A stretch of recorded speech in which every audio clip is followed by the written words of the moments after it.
We're controlled by the technology. They have us in sort of a cage teaching the old physics, and it keeps us doing the same things we've been doing. But we've got to get beyond that now for our own survival.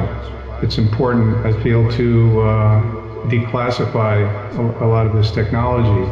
And until that happens, one of the purposes of why I wrote my book, Secrets of Anti-Gravity Propulsion, was to reverse engineer a lot of the classified technology. Because once it's out in the open and it's already been explained, there's no reason to keep it secret. I truly believe what some people are saying is true, that there's a whole economy that's developed. It's an off-planet economy that grew out of the black projects. We have ships going around to different planets that are not rocket ships. I think it's a mystery. Why should the moon spin exactly at the right rate so it's one side is always facing the Earth? And why is it at the right point in its orbit so it exactly covers the sun so that we have a solar eclipse? We also investigate subquantum kinetics, this new ether physics that I've developed. I began developing in the 70s. It's made a lot of predictions, just like the superwave theory has made predictions that have been verified over the years. I'm proposing a reaction to fusion ether. We're postulating a flux. We are in a river, in effect, a transmutative etheric flux. The universe is an open system, not a closed system.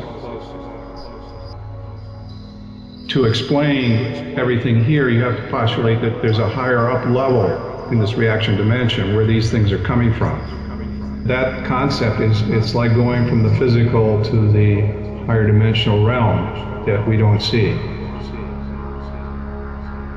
We're talking about something that would drive the ether reactions forward. There are certain assumptions we have to make to explain what's here. To really understand fully, you have to pretty much leave your physical body and journey to that higher dimensional realm.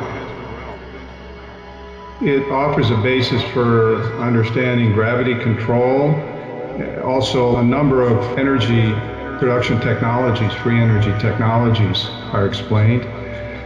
So it can really change our lives in the sense of being able to devise technologies and understand how they work that are going to benefit society. I discovered this new phenomenon, this galactic superwave phenomenon. These are cosmic ray volleys from the center of our galaxy that have caused catastrophes in the past. The superwave theory falls in that category of space weather. It would be something would happen very abruptly when it arrived.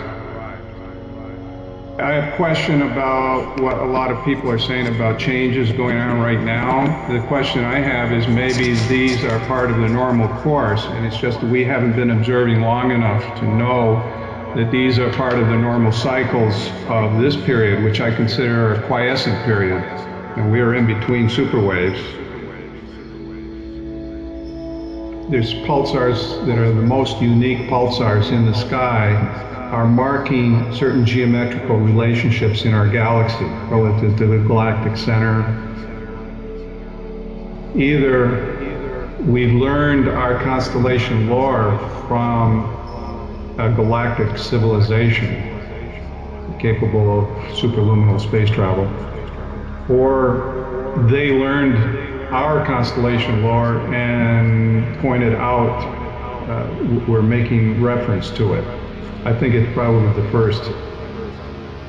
All these concepts, the reaction diffusion ether concept, you find it encoded in a lot of the ancient knowledge, in the ancient creation myths, in the Tarot.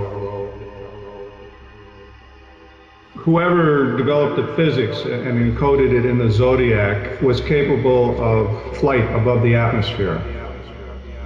It's almost like they knew at least something that we found out just in the 50s, 60s.